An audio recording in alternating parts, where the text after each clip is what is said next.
নমস্কার বন্ধুরা। ফুটন্ত মুগ ডালের মধ্যে দিয়ে দাও লুচি।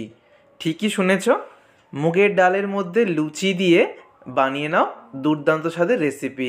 যে রেসিপিটা একবার বানিয়ে দিলে বাচ্চা থেকে বড় সবাই বারবার রিকোয়েস্ট করবে, আর ছোটোবেলার হারানো দিনও কিন্তু এই রেসিপির মাধ্যমে ফিরে পাবে। তো এই দুর্দান্ত রেসিপিটার জন্য প্রথমেই আমি নিয়েছি 200 গ্রাম মুগ ডাল। মুগের ডাল আমাদের সবার বাড়িতেই থাকে, আর মুগের ডালটাকে জল দিয়ে খুব ভালো করে ধুয়ে নিচ্ছি। চাইলে তোমরা মুগের ডালটাকে শুকনো খোলায় ভেজে নিতে পারো, তো আমি ভাজলাম না। একটু ভালো মানের যদি মুগের ডাল নেওয়া যায়, ভালো করে ধুয়ে নিয়ে তাড়াতাড়ি সিদ্ধ হয়ে যাতে দিকে কড়াতে আমি জল আগে থেকেই গরম হতে বসিয়ে দিয়েছিলাম, আর এই গরম জলের মধ্যে আমি দিয়ে দিয়েছি মুগের ডাল। তো মুগের ডালটা ফুটে উঠতে শুরু করেছে, মুগের ডালটা সিদ্ধ হতে থাক।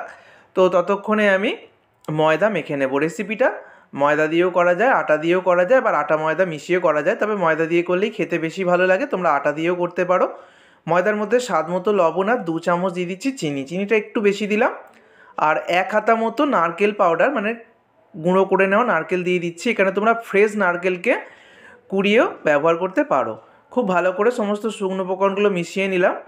আর যেহেতু এখানে ভালো মানের মুগের ডাল ব্যবহার করছি, তাই মুগের ডালটা সিদ্ধ হতে কিন্তু বেশি সময় লাগবে না।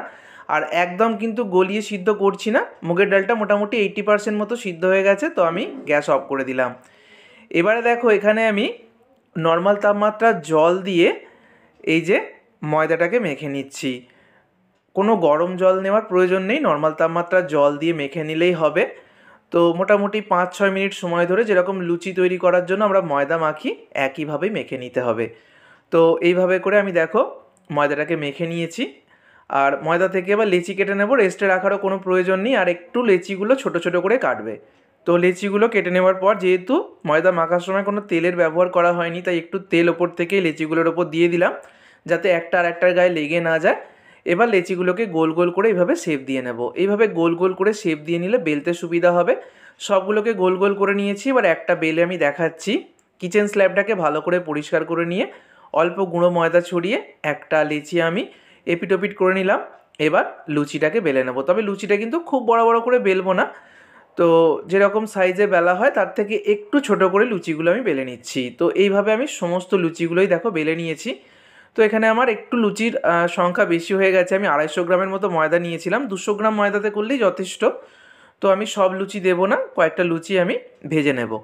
তো এখানে দেখো সর্ষের তেল দিয়ে দিলাম। সর্ষের তেলটা গরম হয়ে গেলে একটু হিং দিয়ে দিলাম, আর একটু গোটা জিরে দিয়ে দিয়েছি, দুটো তেজপাতা আর শুকনো লঙ্কা একটা দিয়ে দিলাম। এবার এই হিং, গোটা জিরে, তেজপাতা, শুকনো লঙ্কাটাকে একটু ভেজে নিয়ে, মানে নেড়ে চেড়ে নিয়ে, এবার আগে থেকে যে সিদ্ধ করে রাখা মুগের ডাল সেটা দিয়ে দিচ্ছি। মুগের ডালটা আগে থেকেই আমার সিদ্ধ করে রাখা ছিল। আর একটু জলও আমি দিয়ে দিলাম। জলের পরিমাণটা একটু বেশি করে দিতে চেষ্টা করবে। আর এখানে আমি দেখো হলুদের গুঁড়ো দিলাম, একটু জিরে গুঁড়ো দিয়ে দিলাম, আর দিয়ে দিচ্ছি লবণ। ডাল সিদ্ধ করার সময় কোনো লবণের ব্যবহার করিনি, তাই লবণটা বুঝে দেবে। আর 2 চামচ দিয়ে দিচ্ছি চিনি। একটু মিষ্টি মিষ্টি হলে খেতে ভালো লাগে এই রেসিপিটা, তো চাইলে চিনির পরিমাণটা আরও একটু বাড়িয়ে নিতে পারো। তো সব কিছুকে মিশিয়ে নিয়েছি। এবার এটা ভালো করে ফুটে ওঠা পর্যন্ত অপেক্ষা করবো। আর যখনই দেখো ফুটে ওঠার ঠিক আগের অবস্থায় আসবে, তখন আমি একটা একটা করে বেলে রাখা যে লুচি সেটা দিয়ে দিচ্ছি। এইভাবে ফুটন্ত গরম মুগ ডালের মধ্যে এক এক করে আমি লুচি দিয়ে দিচ্ছি। সমস্ত লুচিগুলো দিয়ে দেবো, তবে লুচির সংখ্যা একটু বেশি হয়ে গিয়েছিল। তো 200 গ্রাম যদি ময়দা নাও, তাহলে 200 গ্রাম ডালের জন্য যথেষ্ট। আর এখানে আমি 250 গ্রাম, আগেই বলেছি ময়দা যেহেতু নিয়েছিলাম, তাই কয়েকটা লুচি রেখে দিয়েছি। আর লুচিগুলো দেওয়ার পর কিন্তু বেশি নাড়াচাড়া করবে না। তো লুচিগুলো দেওয়ার পর মোটামুটি 5 মিনিট মতো ভালো করে ডালের সঙ্গে সিদ্ধ করতে হবে। তো মোটামুটি 5 মিনিট পর আমি তোমাদেরকে দেখাবো।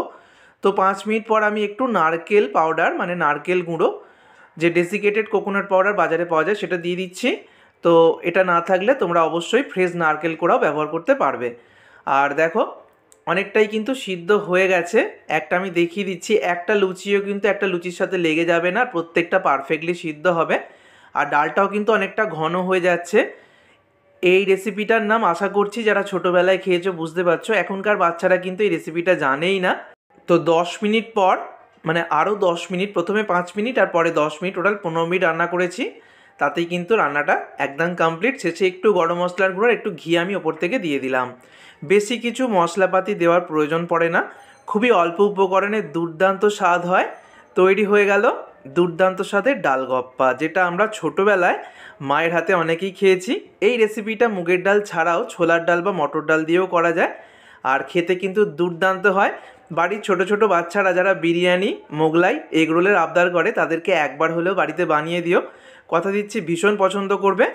মায়ের হাতের এক স্বর্গীয় স্বাদ, যেটা ছোটোবেলায় অনেকেই যারা ট্রাই করেছো তারা আবারও ফিরে পাবে। তো আমি একদম গরম গরম সার্ভ করে তোমাদেরকে দেখাচ্ছি। তৈরি হয়ে গেল ভীষণ স্বাদের একটা রেসিপি, যেটা ছোটোবেলার হারিয়ে যাওয়া রেসিপি, ডালগপ্পা। অবশ্যই বাড়িতে ট্রাই করো। ভিডিওটা ভালো লাগলে বন্ধুদের মধ্যে অনেক অনেক শেয়ার করো। সকলে সুস্থ থেকো, ধন্যবাদ।